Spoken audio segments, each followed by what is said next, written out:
it's Michelle from All in One Life Coaching. Today, we have another question. How are people supposed to maintain positivity during this time when we're in the third round of what's already been a terrible year and a half? We have to remember that the human is meant to be happy. We are meant to have a good time. We're meant to have fun. We're meant to have experiences that make our hearts sing. We're meant to engage in our environments.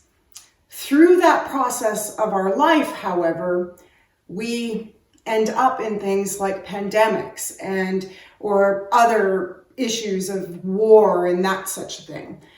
So it's more about what can we do during this time to be able to maintain, at least at minimum, a self-satisfaction, a sense of comfort in knowing at minimum this will come to a new type of reality. We're not going to be in this forever. People are being vaccinated. Canada's catching up to most other countries. So we're on our way to at least that type of a solution. So again, it's kind of just being able to tell a different story. Does it mean we're not in the middle of something that sucks? No, it doesn't. This really does suck. I am somebody personally who enjoys the comfort of being around other people.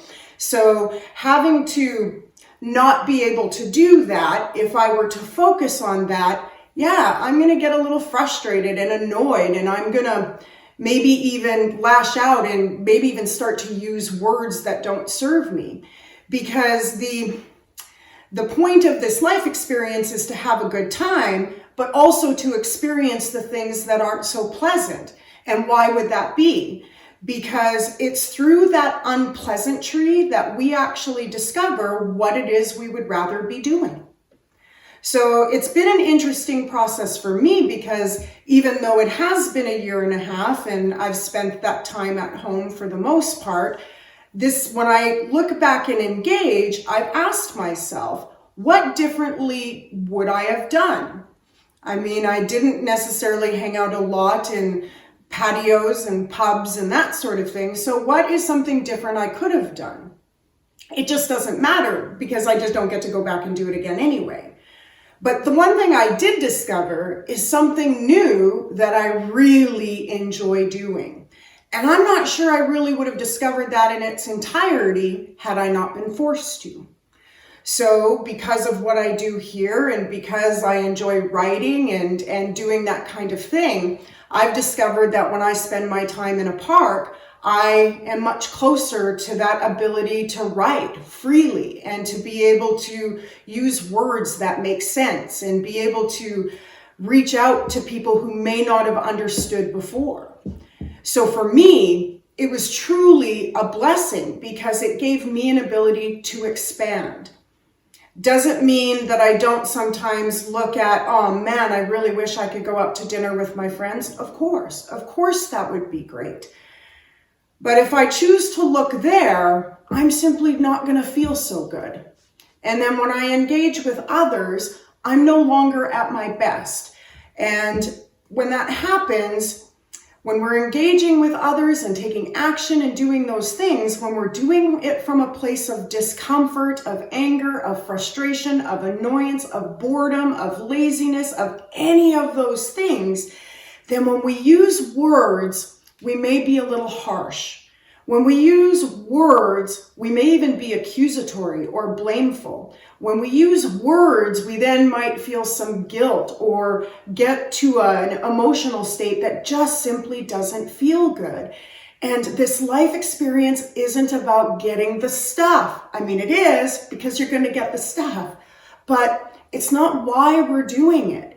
It's because for every moment in time that we're focusing on anything, we have an ability to be able to focus on things that simply feel better. And why would we do that? Well, for the very sake that we feel better. It is not pleasant to focus in the fact that we can't go get our hair done or get our nails done or go to a patio. It is just so frustrating to look at that. So you can't look at that and not feel frustration. You just can't. Don't ask yourself to do it. Don't ask others to do it. But you can look somewhere else. You can discover parks. You can go online and research things that you never thought in a million years might float your boat and try it anyway. YouTube really does have amazing tutorials where we have the ability to try almost anything, that we don't need to sign up and go somewhere to do it. You can do it from your home. For those of us who are alone and don't live with other family members, there really are support groups out there. I'm available. There are your friends that you can reach out to and talk to. You can create your own community of well-being. Does it seem like a chore? Maybe, but you will feel better doing it. You just will. So is it as easy as flipping a switch from being disappointed that things are closing to all of a sudden just being chipper and being okay with the next event? No, that's crazy talk. But when you have that emotion of disappointment, that's simply your indicator that you're kind of focusing in a spot that's not as pleasing as it could be. That's all. You're meant to be disappointed when your favorite thing closes. It would be really weird for you not to be. But what you're meant to do in that disappointment is be able to soothe yourself into a place of satisfaction without your favorite establishment being open. Now, the question about what do these small business owners do? I mean, it's a tough one, right? Because if you're relying on foot traffic for your business, then that could hurt. But it also could be an opportunity to redevelop how you do business. Maybe there's an idea in there to go online now and offer a delivery service. Maybe you can develop and get in touch with your favorite web designer who will help you create a new basis for the business you currently run. I would encourage talking to other employees. They're full of information and they have so much value. From a government standpoint, we simply are where we are.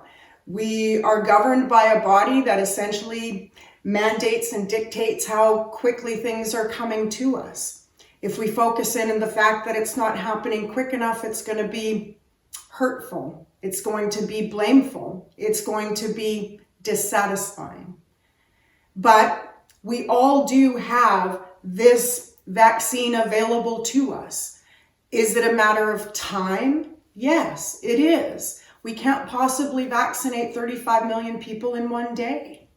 So all we can do in the meantime is just keep telling ourselves that it's okay and we're going to get there. And I like that we're doing this in a way of some organization. I like that there's a process and procedures in place to make sure that records are being kept accurately and that we're taking care of our most critical first, from our elderly to our frontline workers and then so on.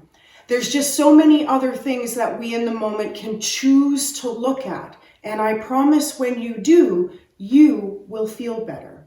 And then when you engage with others, they feel better. And that's just really the whole point. We're all supposed to have a good time. Thanks, everyone.